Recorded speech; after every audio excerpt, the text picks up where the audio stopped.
Clap, bienvenue à tous, j'espère que vous allez bien. Très content de vous retrouver pour ce huitième et dernier épisode des previews de l'été. Un peu triste que cette série soit déjà terminée, mais bon, il n'y a que 8 divisions en NFL et c'est la dernière qu'on n'a pas encore passée au peigne fin. Si vous avez écouté tous les épisodes depuis le début, déjà merci beaucoup, j'espère que ça vous a plu. Et si vous n'avez pas eu l'occasion de le faire, je vous encourage vivement à aller les écouter. Il vous reste une petite semaine avant le début de la saison. Mais voilà, si vous voulez en apprendre plus sur une franchise ou simplement avoir un compte-rendu de une division qui peut vous intéresser cette année, n'hésitez pas, c'est gratuit. Et puis voilà, comme d'habitude, on va passer en revue l'intersaison de chaque franchise qui compose l'AFC Est. Et puis c'est parti.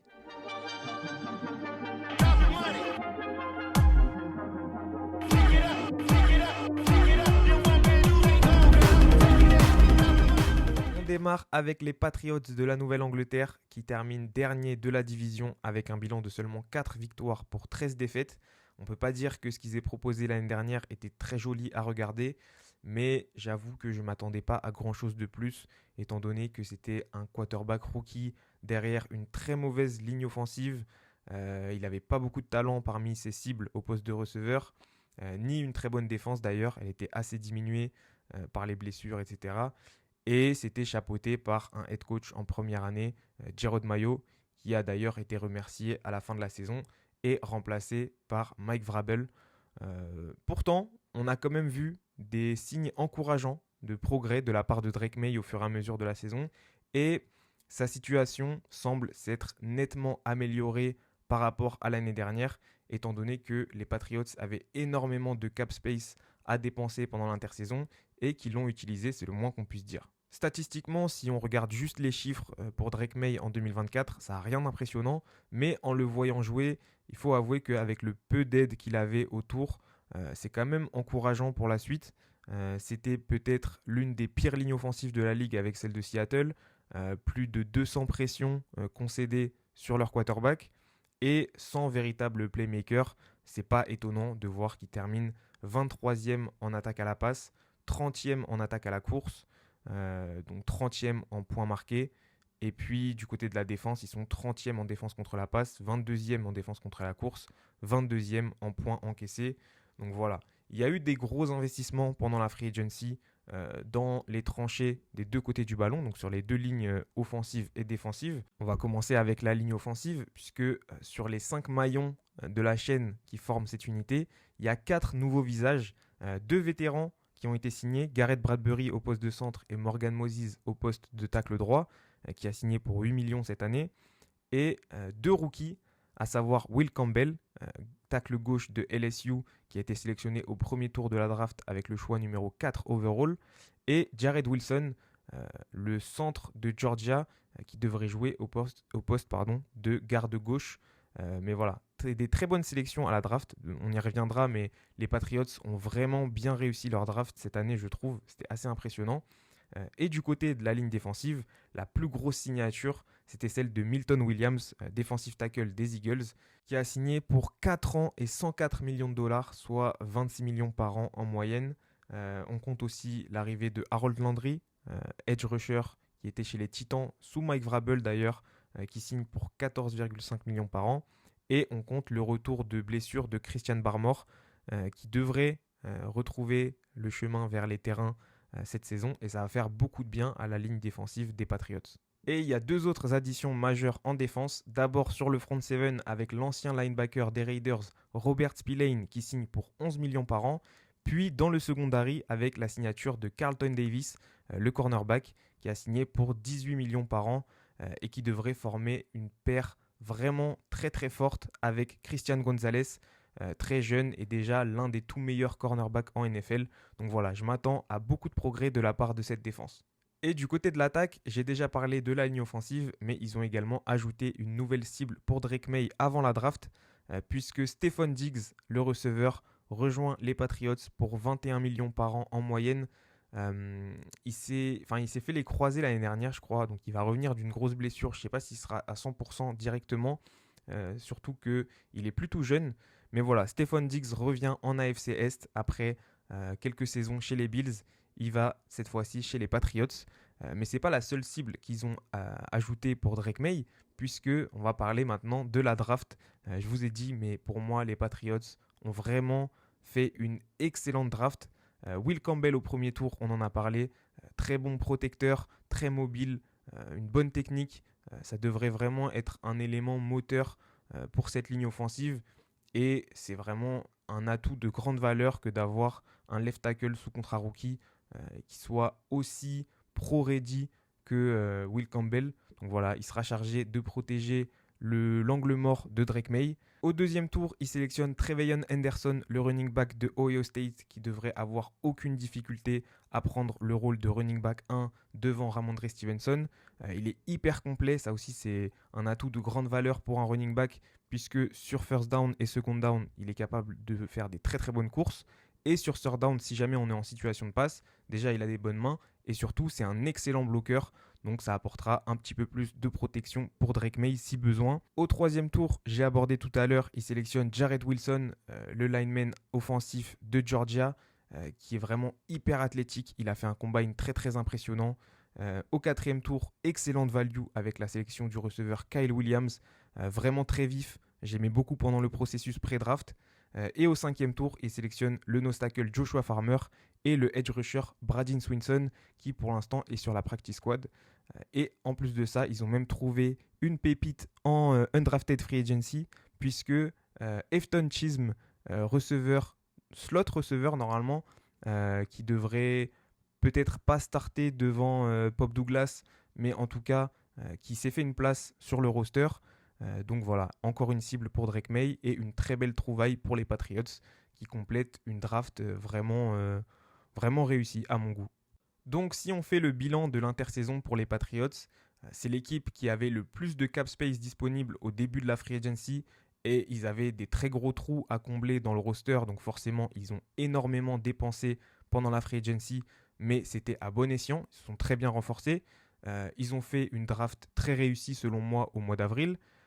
Et puis l'embauche de Mike Vrabel devrait permettre de redresser le niveau de cette équipe en 2025. Je m'attends à des très gros progrès de la part des Patriots, peut-être pas suffisamment pour se qualifier en playoff dès cette année, mais au moins pour gagner 8 ou 9 matchs.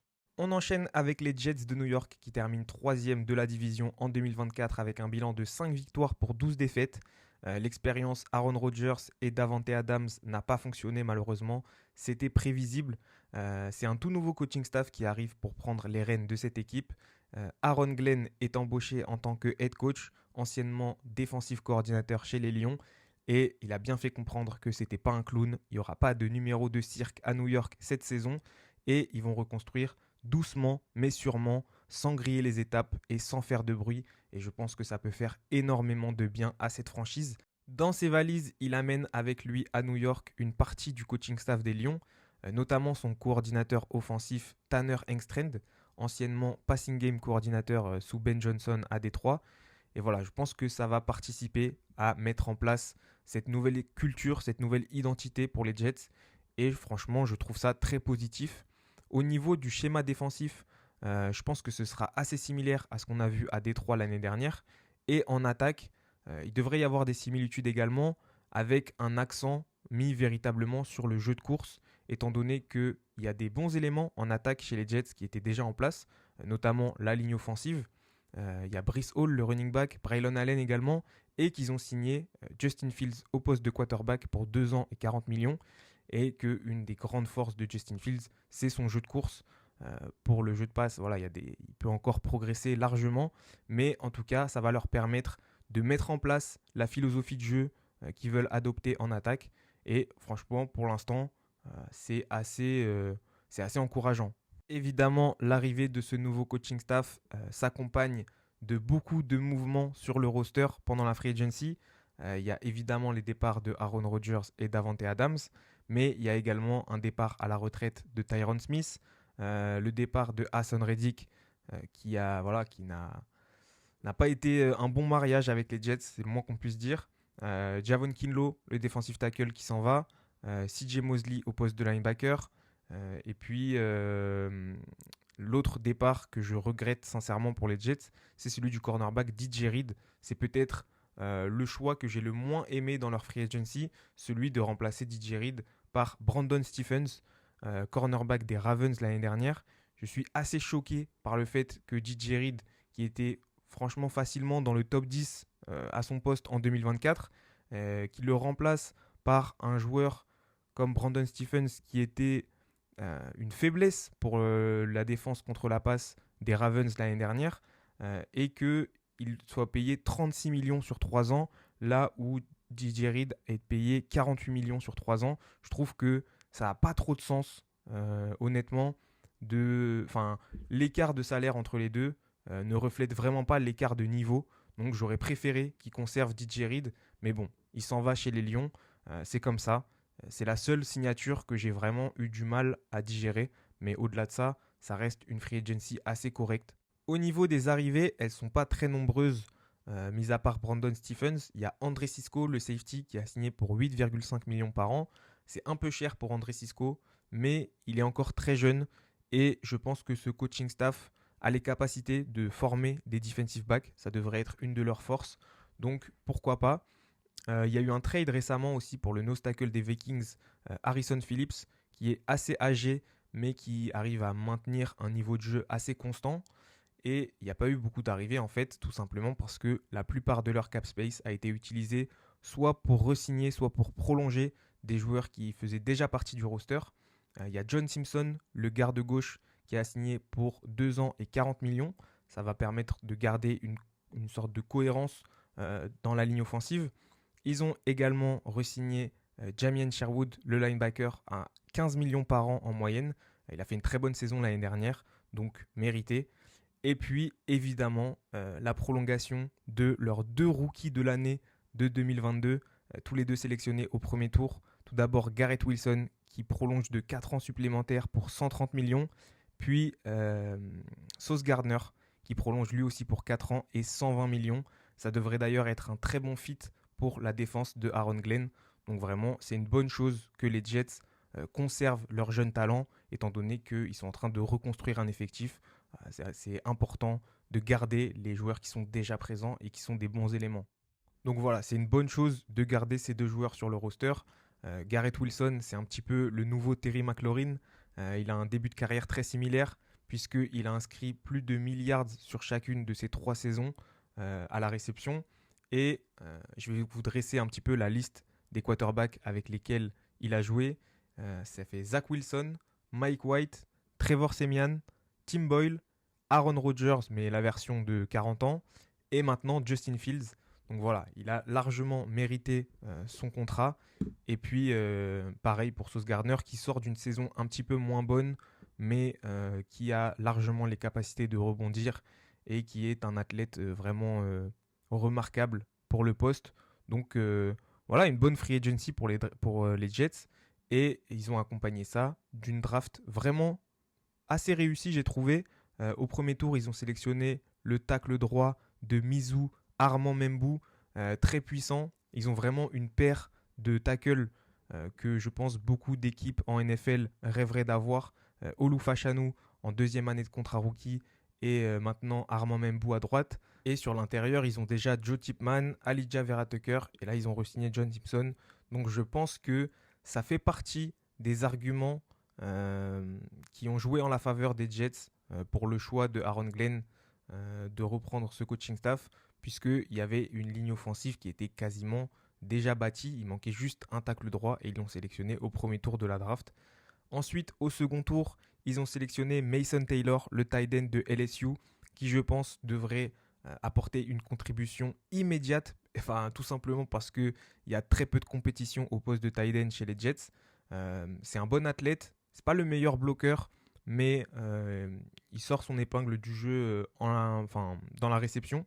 Au 3e tour, il sélectionne le cornerback de Florida State, Azareyev Thomas, un prospect que j'aimais beaucoup. Il est très physique, assez bon contre la course, c'est un bon plaqueur.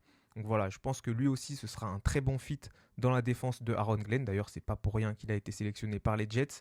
Je ne serais pas étonné s'il prend la place de Brandon Stephens en tant que cornerback 2 aux côtés de Sauce Gardner. Au 4e tour, il sélectionne un safety que j'aimais énormément pendant la draft. Un de mes coups de cœur de la draft, Malachi Moore, qui a des très bons instincts. Donc voilà, on verra s'il arrive à se faire une place rapidement chez les Jets. Et en fin de draft, ils ont sélectionné Tyler Baron, un defensive end, même s'ils sont déjà assez fournis à ce poste avec Will McDonald et mince, j'ai plus son nom, Jermaine Johnson, je crois.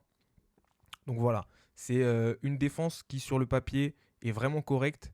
Et puis en attaque, ça sera forcément un petit peu limité par Justin Fields, mais ça se reconstruit. Donc voilà, je pense que les Jets sont à nouveau sur une pente ascendante. Je ne suis pas convaincu du fait que voilà, ce sera leur année en 2025, puisqu'on est aux prémices d'un nouveau coaching staff et d'une nouvelle ère. C'est à nouveau une reconstruction, une énième reconstruction, mais je trouve que cette fois-ci, elle part sur de meilleures bases. Donc voilà, je pense que ce sera peut-être une saison à 5 ou 6 victoires.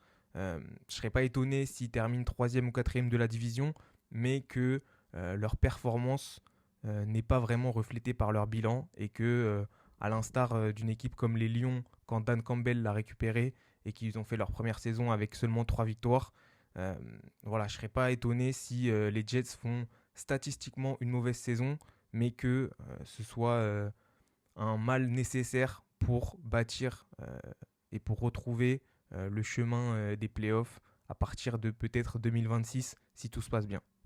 On poursuit avec l'équipe qui termine 2e de la division en 2024. C'est les Dolphins de Miami qui finissent avec un bilan négatif, 8 victoires pour 9 défaites, et qui commencent un petit peu à avoir une réputation d'équipe soft. C'est-à-dire qu'ils commencent très bien les saisons au mois de septembre, quand ils sont à domicile, quand il fait beau, que les températures sont clémentes. Et puis, au fur et à mesure de la saison, quand le climat se refroidit, qu'on est à 8 ou 9 matchs déjà, ils ont tendance à un petit peu se faire marcher dessus et à perdre le combat des tranchées, que ce soit en attaque ou en défense. On a vu leur ligne offensive se détériorer depuis 2 ans et leur ligne défensive subir pas mal de blessures. L'année dernière, c'était Bradley Chubb et Jalen Phillips. C'est d'ailleurs pour ça qu'ils avaient sélectionné Chop Robinson au premier tour de la draft. Mais du coup, voilà, ils ont essayé cette intersaison de remédier à ça et de rapporter du sang neuf et de la physicalité à leur tranchée, que ce soit en attaque ou en défense. En défense, l'année dernière, malgré des statistiques relativement correctes, il y avait un gros problème de plaquage manqué pour les Dolphins. Je vais vous donner une statistique intéressante, c'est celle des yards après contact. Donc en gros, c'est le nombre de yards parcourus par le porteur de balle adverse entre le moment où il est touché par le premier défenseur des Dolphins et le moment où il est arrêté. Il parcourt en moyenne 3,7 yards après contact. C'est beaucoup trop.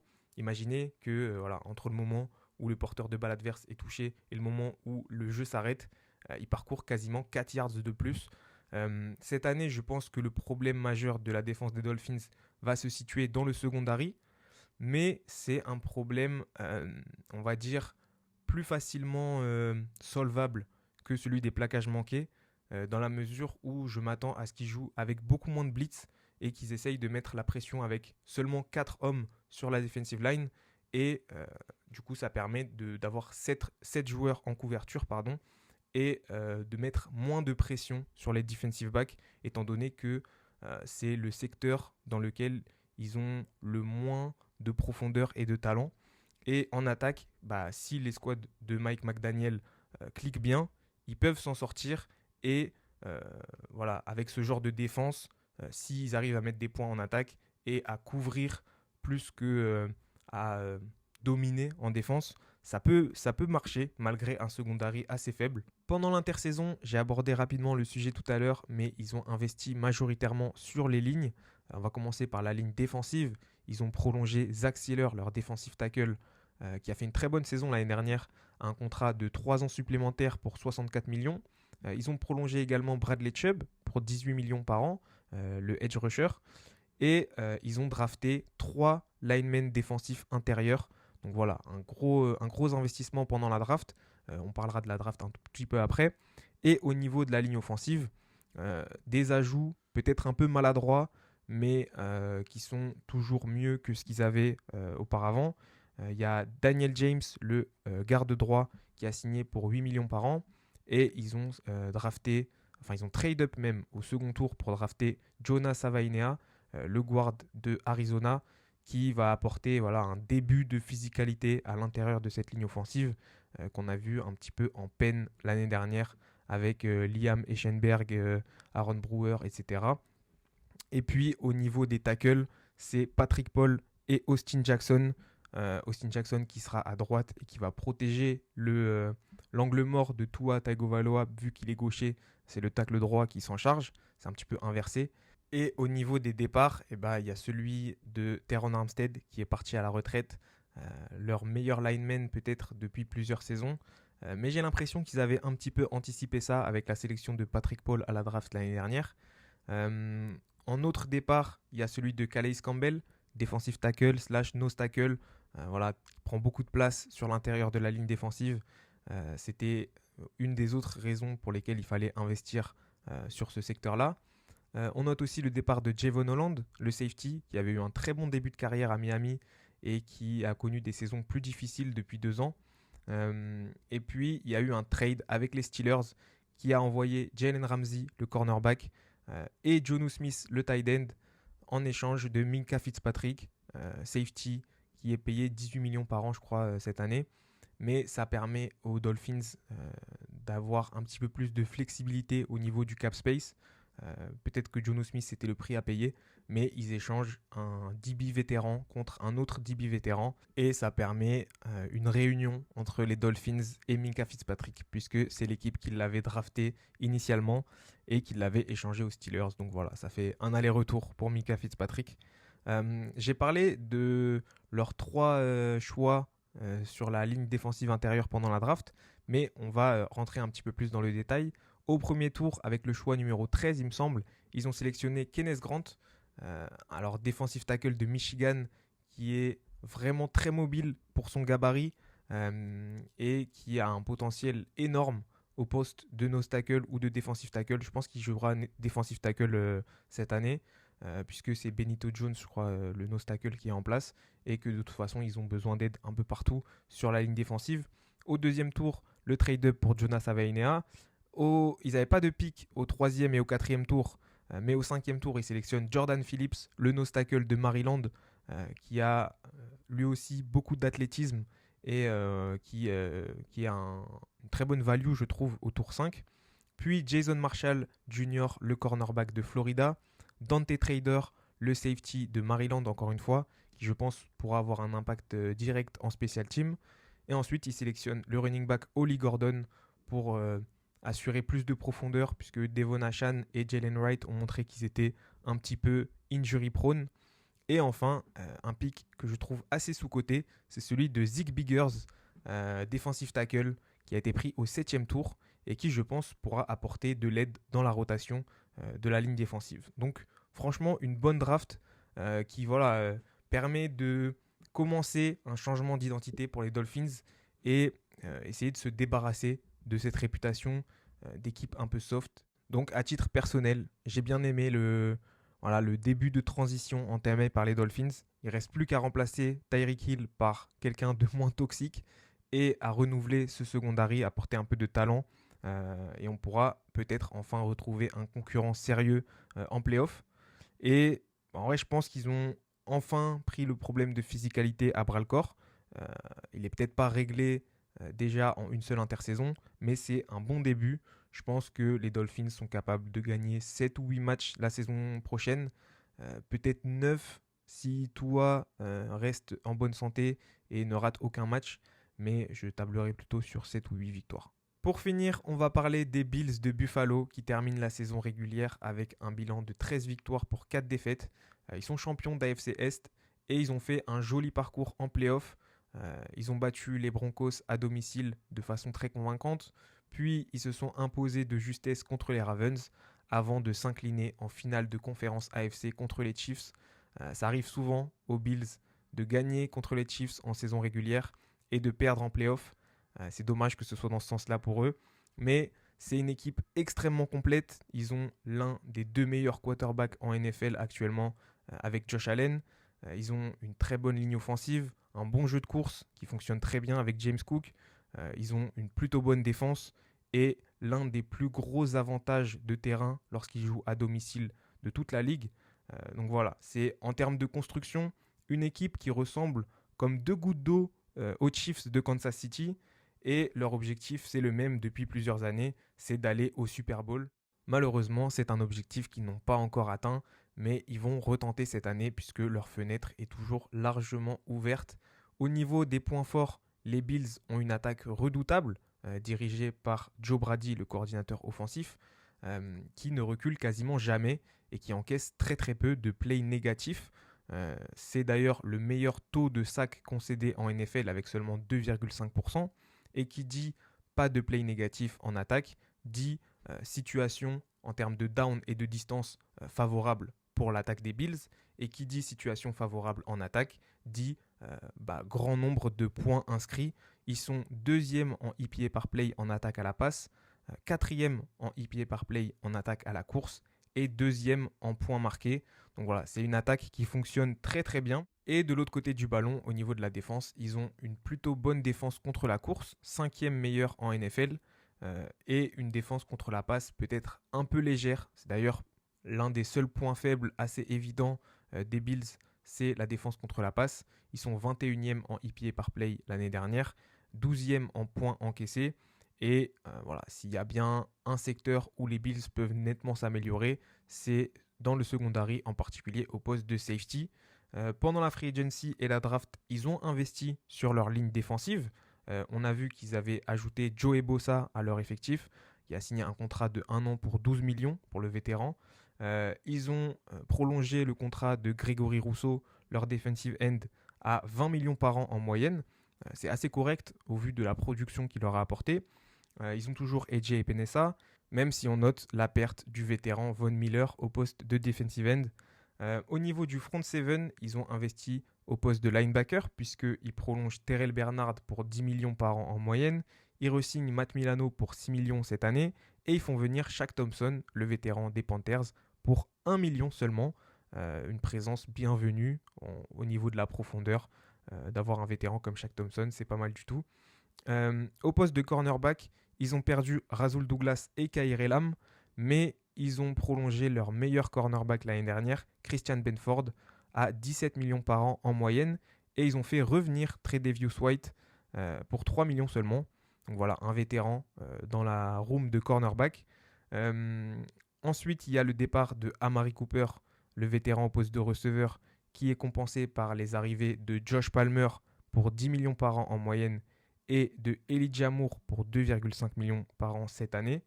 Et évidemment, les grosses prolongations, c'est celle de Josh Allen, le vainqueur du trophée de MVP l'année dernière, qui prolonge pour 6 ans supplémentaires, 330 millions de dollars. Donc voilà, il est sécurisé à Buffalo pour quasiment toute sa carrière. Et puis celle du running back James Cook, qui prolonge pour 4 ans et 46 millions de dollars. Voilà, une free agency bien ficelée. Les Bills, contrairement aux Cowboys, ont tendance à anticiper et à prolonger leurs joueurs avant que le marché n'explose. Et du coup, ils bénéficient, ils profitent de rabais, entre guillemets, puisque le marché n'a pas encore explosé et ils ne sont pas obligés de signer leurs joueurs à des énormes contrats.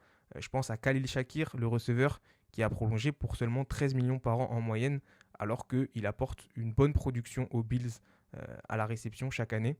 Donc voilà, ça fait beaucoup de noms et beaucoup de chiffres, mais il faut juste retenir que les Bills ont été proactifs pendant cette free agency. Au niveau de la draft, ils ont sélectionné Maxwell Hairston au premier tour, le cornerback de Kentucky, qui devrait commencer la saison un peu blessé, mais qui va revenir rapidement. Au deuxième tour, ils ont sélectionné TJ Sanders, le defensive tackle, puis London Dickerson, defensive end de Arkansas, qui est ultra physique, très athlétique. Et puis au quatrième tour, ils ont sélectionné Dion Walker, une montagne humaine au poste de nose tackle, qui, je pense, pourrait entrer dans la rotation et apporter quelque chose en défense contre la course. Et dernier pick que je trouve judicieux de mentionner, c'est celui de Chase Lund, puisque c'est un lineman offensif qui est très à l'aise pour bloquer au second rideau. Et lorsque les Bills jouent avec 6 linemen offensifs sur le terrain, ça leur arrive, je pense qu'il remplira parfaitement ce rôle. Au final, les Bills, c'est une équipe redoutable. Leur attaque est vraiment efficace. Même si le match est serré, ils peuvent mettre le ballon dans les mains de Josh Allen pour aller gagner le match. Ils doivent performer en playoff, c'est les attentes, surtout s'ils rencontrent Kansas City. Mais cette année, je pense qu'ils sont en très bonne position pour faire un long parcours en playoff et pourquoi pas remporter le premier Super Bowl de leur histoire. C'est la fin de cet épisode. Il met officiellement un terme à cette série de preview NFL pour la saison 2025. Merci infiniment à tous ceux qui m'auront écouté.